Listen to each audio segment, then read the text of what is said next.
welcome to another edition of Grandstanders Live. I'm your host, Scott Kerman, and I'm joined by my usual cohorts, Uncle Joe McLaughlin, and he's JP's first son, Tim Hoey. Well, we have another great show for you tonight. So, boys, let's get it started. Breaking news from the Grandstanders Live desk. You know, you get this every week from this show. Celtics have a new head coach, and his name is Adoka. How do you pronounce it? Coach U. You say Coach U. That's what the players call him. What do they call him?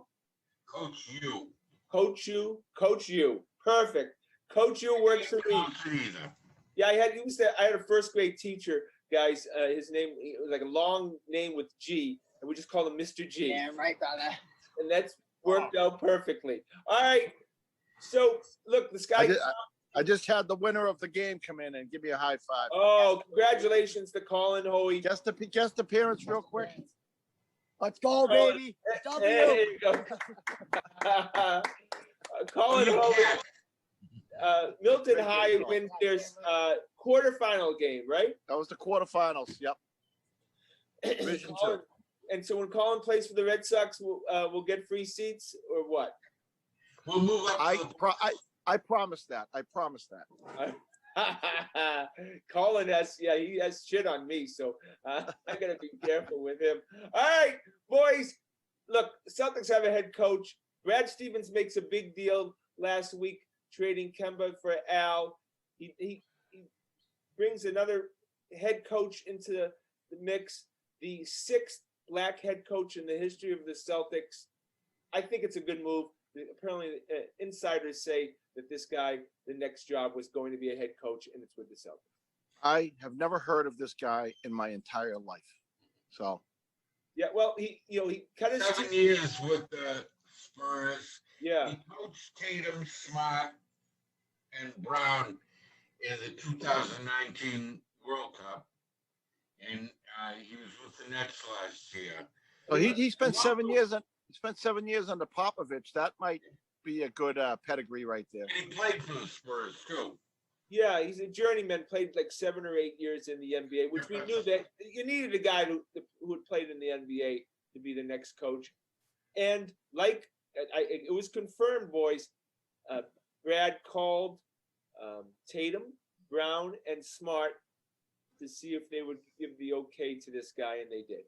He coached them. He was an assistant on that USA team in 2019. The coach that had all those guys on the team.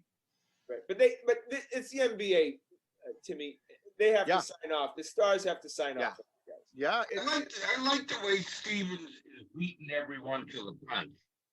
He got rid of Kemba right away because there's nothing out there to trade, amongst max contract guys. So I think he did the best he possibly could. And now he jumped everyone again on the coaching staff. There's 7 vacancies. He filled his right away before anyone else could make a move. I give him credit for that trade. He made a nice sandwich out of chopped liver there. I mean, that's a bad situation. Absolutely. I mean, I thought we'd be giving away a first-round draft pick and get nothing back. Well, we did give away a first-round draft pick. Well, but we got that big center who might turn into something, and I'll take it. I'll take average Al. I like him as a player. No, he was above average, Al, for the Celtics to me, and he played pretty well for OKC until they shut him down. So, look, we need some cagey veterans on the team. That's one of the things we play. Yeah, he's a big guy. He knows the bathroom, where the bathroom is in the locker room at the Boston Garden. I like the move, but now we're hearing rumblings that Kemba Walker, Mr. Smiley, was actually a pain in the ass in the locker room. And Brad Stevens and Kemba didn't get along, to say it. You couldn't have. As I see to this is now we got 4 third-string centers. We got come on, Joe. We got Moses. We got Rob Williams, and we got what's his name, Gunther, the German guy. Joe, come on, no, just give me a break. Rob Williams, when he is healthy and he's on the court, is a quality NBA player. Come on, third string. Yeah, but he's never healthy and on the NBA court. when He's he's when, never going to be more than 10 minutes a game, guy. when he plays, he's not a third stringer, Joe. Come on, I'll tell you, the games that I went to, He was third string. the games I'd go to, Rob Williams would be the most entertaining guy on the floor to watch. Oh, he's energy. He's great to watch, but he's never going to be a starter or a regular player. You know, these days if you're in this league, you have to be able to shoot, and he can't shoot. That's the big knock on him. You know, he's not a threat. But also, he can't stay healthy, Timmy. I mean, like Joe said, he's you got to be on the court and playing. Can't they fix that hip back issue, or will he not take an operation? Joe, we know something. One thing about professional athletes and injuries, they never fix a hip injury. You say hip, and that's done. Kiss of death. I know. Kiss of death. I mean, the most recent one, Isaiah Thomas. He can try all he wants, but apparently the hip is very important when you play in sport. You hear the word hip, it's not good. Yeah, you can't. Well, isn't that was Tuca's problem? Didn't he have the labor torn in the hip? Yeah. Got it out. I always think about Cam Neely and how that ended his career. But one thing, we thought Brad was just in this because he had his huge contract and Wick did not want to pay him. Brad's made two huge moves right now, and picking the coach is a huge move moving forward. I think Brad stays. And caught the whole NBA napping. Yeah, absolutely. Don't sleep on Brad. He's right there. He's out working. I had never recalled a deal being made in the heat of the playoffs, a big major trade. That's why that was a complete surprise. And like, what? I didn't even know you could do that. Now poor Philly's stuck holding Ben Simmons. And wow, what do we do with this guy? And now stuck with Porzingis. What do we do with this guy? I can't figure out why anyone would take Kemba. That's what I don't figure out. For a first-round pick, and that's why. But a 17th pick, that's like nothing in the NBA. Yeah. I agree. I think this Presti he's enjoying the publicity he's getting for stockpiling picks, but then again, they have to translate into real players, and you're still going to end up on the street. We saw what happened with Danny stockpiling picks, but never pulling the trigger. Well, he never got the bounce of the ping pong balls either. Well, yeah. Well, look, Danny, obviously with the draft, we can't complain too much. The third pick in the draft was Jaylen Brown, and then third pick in the draft. Yeah, so I mean, those he did really well. Without those draft picks that we got from New Jersey, we wouldn't have been even contenders for the last 4 years, right? Absolutely. Yeah, almost 10 years. But boys, there's encouraging news coming out of the Boston Celtics camp. The Eastern Conference sucks. The Nets proved that they had stars, but they were old guys. Milwaukee Bucks don't impress me. Atlanta Hawks don't impress me. It's up for the taking next year if we can get our shit together. I mean, Brooklyn looked unbeatable, when they were healthy. But like you said, they're getting older, and it happened to the Celtics with McHale and Bird. The older guys, you just get hurt and things happen. They can't play. These older guys cannot play at the playoff intensity. And remember, they have to play every game, and they wear out. And I think next year is the last year for those guys with the Nets. All of them are free agents after next year. Yeah, and you can see guys like James Harden in that Game 7. Very little effort. They had an open 15-footer at the end of the game, and he's kicking it out. He could barely walk. Yeah, right, but that's what happens. That's what happens with older guys. I'm just saying that we're not as far away from going back to the Eastern Conference Finals as we may have thought a week ago. Yeah, well, Philly's got obvious problems too. They were exposed. So if we can get our stuff together and Brad Stevens can make some moves to surround himself with quality players with Tatum and Brown, we could be the favorite going into next season. I'm not joking. I mean, other than the Clippers, right? I mean, who else would you have thought would be where they are right now? Well, you wouldn't have thought the Clippers without, Leonard, but it just shows you the four teams who are in the finals are not big time teams. No. It does look like the Suns and the Bucks, where Well, yeah. Well, Kawhi's not coming back. the Suns were like the sleeper all year. They were having this great season, and really nobody was noticing. I And know. they're Well, probably gonna they're probably gonna win it. I'm guessing.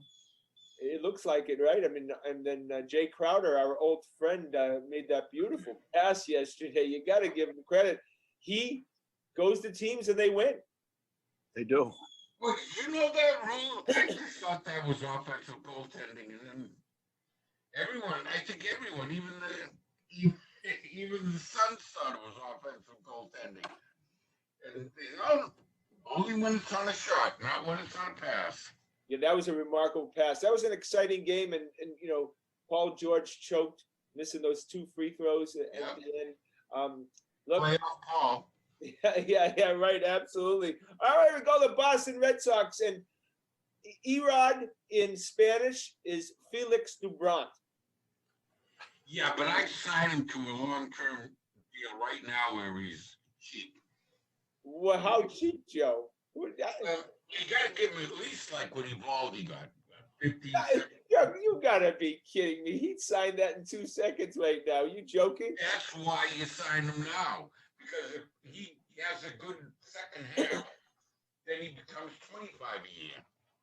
Joe, the Red Sox are not giving Erod one with the 6 earned run average. Red Sox, $78 million. some will, though. No, they're not. No, Joe, you think he's got that much potential, huh? Yeah, look at him last year. I mean, not last year, the year before. I don't know, Joe. Look, he had COVID really bad, had heart issues and stuff. We haven't seen anything. Well, yeah, you would need the medicals on him. And I'm sure the Red Sox are the ones who were treating him for the enlarged heart and all that stuff. But now, all of a sudden, like you said, the announcers are making all these excuses for him. Oh, terrible. Oh, he's unlucky. He's not bad. He's unlucky. He's been bad. You got to call a spade sometimes. Speaking of announcers, the Red Sox radio announcer, how the heck did he get that job? Yeah, I don't know. I don't ever listen. I mean, Larry Lucchino, he was Larry Lucchino's friend out in San Diego. He's got to have pictures of somebody, because he's the worst baseball announcer I've heard ever in my life. He's got no personality. His voice is wrong. It's painful to listen to him in my car driving down the road listening to a game. He's no Ken Coleman. Great. Ken Coleman was the best announcer ever. Oh yeah, we've been spoiled. We've had some just tremendous announcers in this town. This guy was even better than Ken Coleman. This guy could not hold Dawn Oscillo's freaking underwear. I mean, he's terrible. Oscillo's great. Dio still sounds good out there in San Diego. Yeah, oh my God. Great. He's the king of San Diego now. That was ridiculous. You have a shitty team, so you fire the popular play-by-play announcer. He was great. I loved him. Him and Remy were tremendous together. Look, I know Alex Cora, has managed well this year. I can't deny that. Though he is the ultimate scumbag of all time.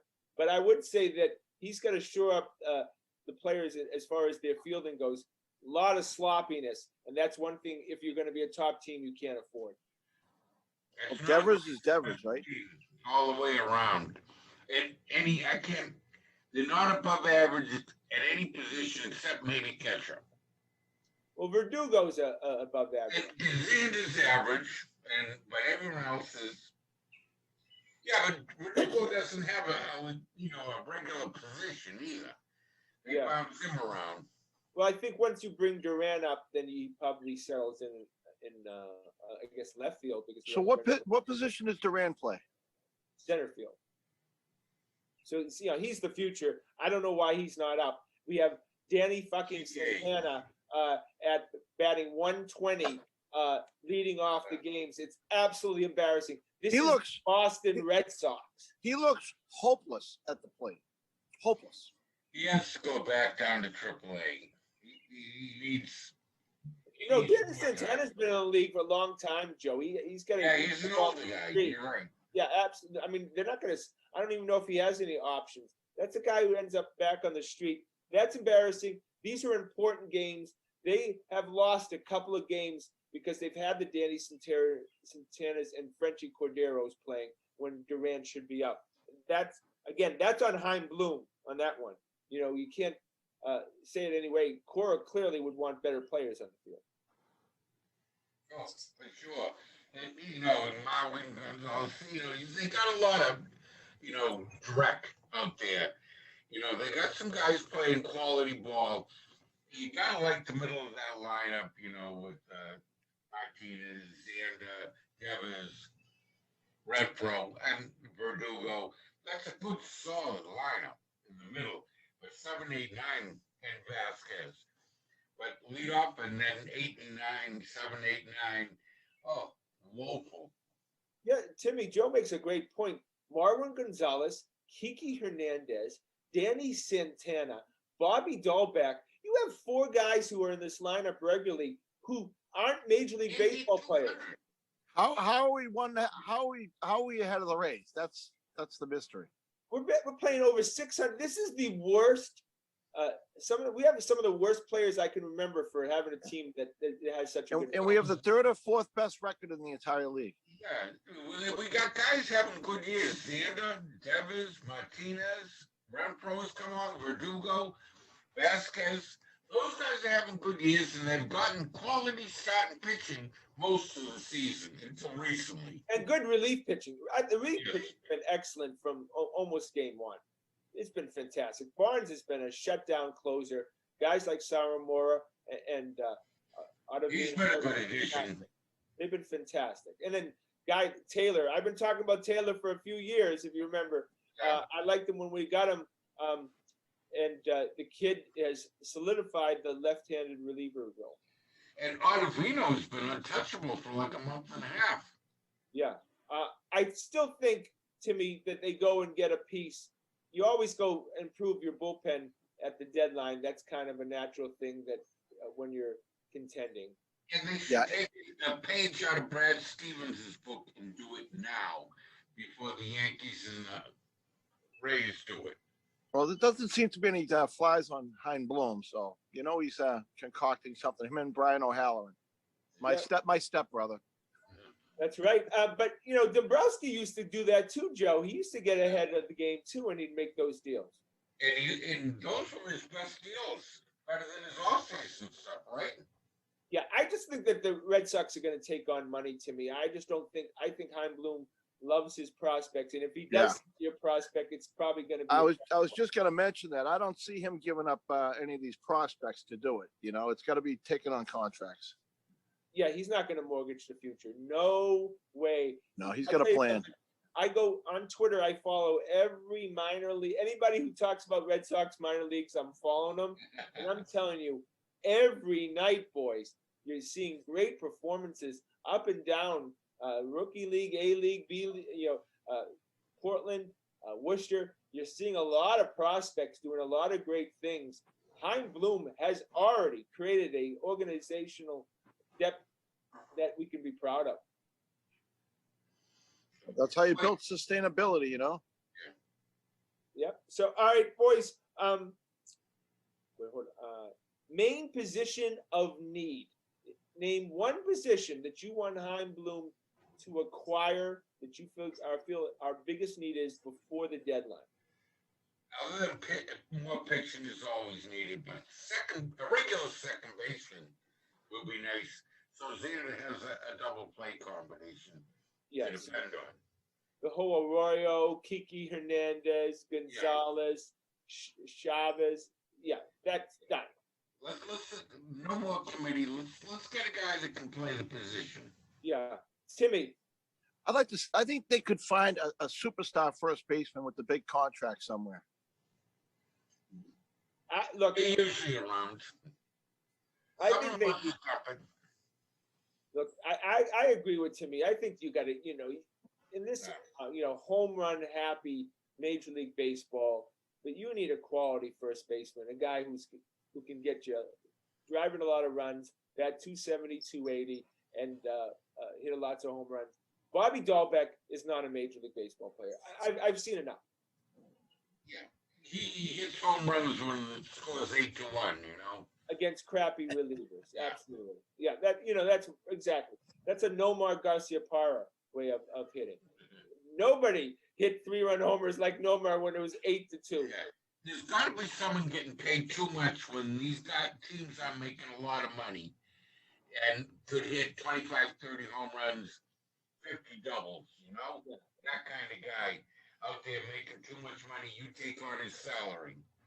All right, boys, these games in the last week have been just incredibly long.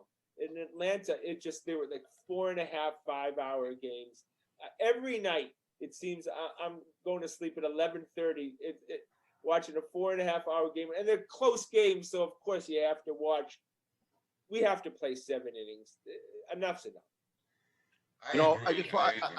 I've been watching high school baseball all year, 7 innings. It's plenty long, long. And if you go a couple innings into extra innings, it's no big deal. Right, exactly. And it's gonna, if we want to see a better product, you're gonna get better pitching if you're only going 7 innings. It's gonna cut all those crappy pitchers that you have to wheel out there every game. You're not gonna have to have that depth that you have You now. don't need pitch at 12, 13, and 14. So Tampa, it was their 12th extra inning game this year, which means about a quarter of their games are extra innings. So like you said to me, you're going to end up probably 1 out of 4 games having extra innings and getting your 8, 9, 10 innings anyways. So why don't we just play 7? The strategy will be different. It'll be much more of an exciting game, and we might be able to get out of there before midnight. Yeah, and like I said, the quality of the pitching will be much better. It'll be concentrated.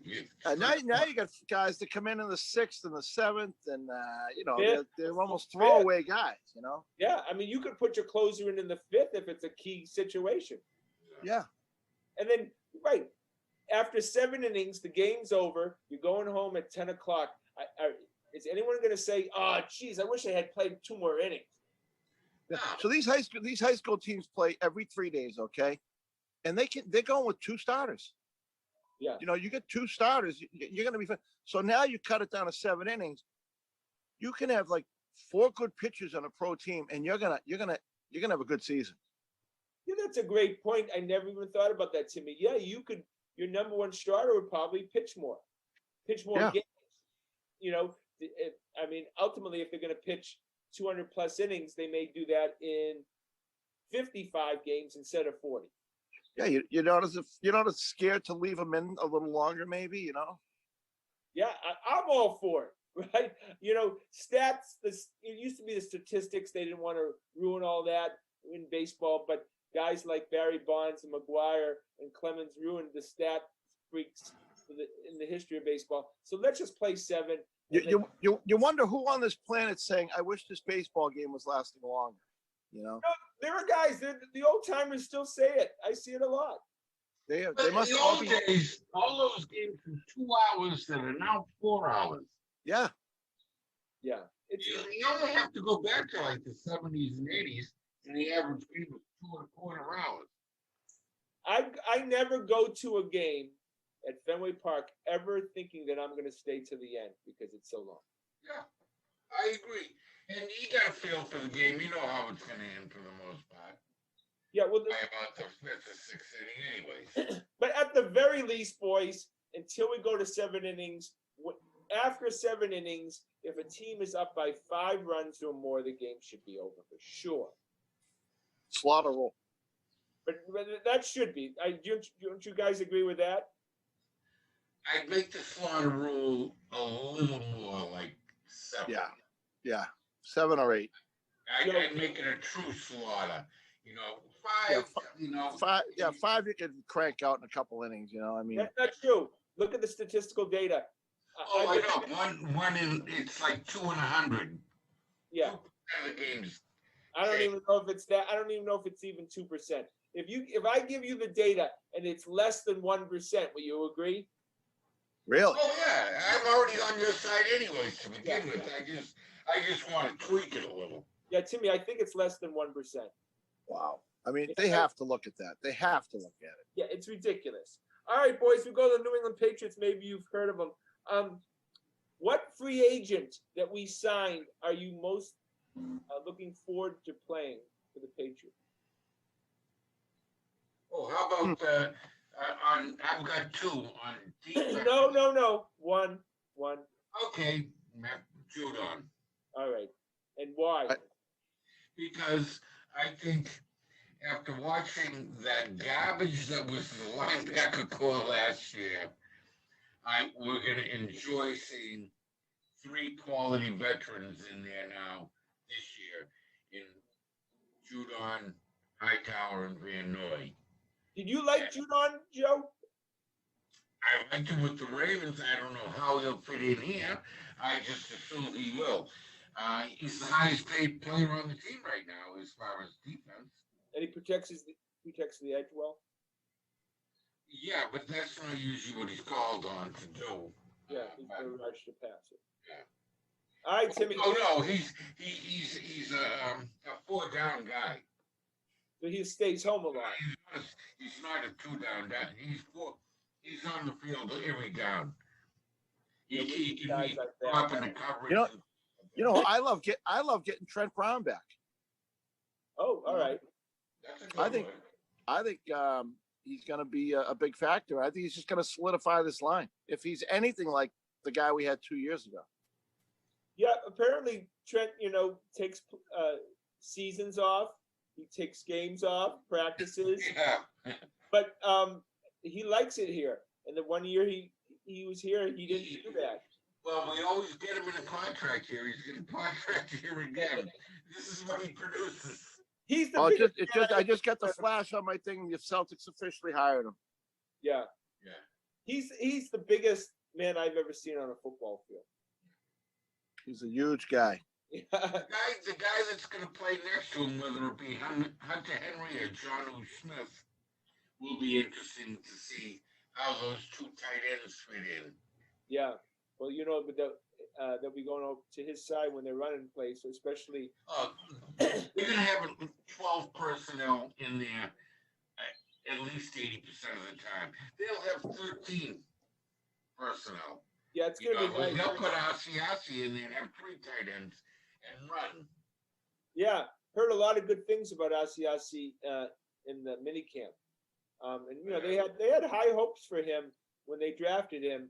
Hopefully he can come in and be that kind of quasi wide receiver type. If you got 2 tight ends and then you got him going wide. Scotty, that's wishful thinking. Going off what we saw last year, he was useless. Well, you got to be the rookies didn't have anything. No training camp. Yeah. No OTAs. No preseason games. There was no way they could legitimately. Well, I think there's a reason they went out and got 2 tight ends, though. Oh, granted. They couldn't be too high on him if they went and spent all that money in that position. Well, they had to with these quarterbacks they have. They got to go to 12. Yeah. 12 and 13. You can't run 21, that kind of thing. 11. The key is Mac Jones must be protected, because we see with these young quarterbacks, when they get rushed, they make some really bad mistakes that come back the other way. And they need an extra second, Yeah, absolutely. figure things out. Yeah, absolutely. Give me, boys, a surprise cut, a player we are not thinking about right now, whether it's salary cap ramifications that he goes, who goes that we're not thinking about? Joe? One of my favorite players of all time, Hightower. You think Hightower cut? Well, I think he retires before he gets cut. Yes. But, the writing might be on the wall. Everyone else, other than him and Brandon Bolden, that opted out have already been cut. And things don't look good for Brandon right off the bat. And a point is being made. He's getting rid of them before they even set foot in training camp. Yeah, that's wow. I hope it's not Hightower, because I have high hopes for Hightower this year. Oh, he's great, but he's making a lot of money. Yeah. No, I'm surprised that he's still on the team. Maybe for a veteran presence, I think. Look, they're going to handle him with kid gloves.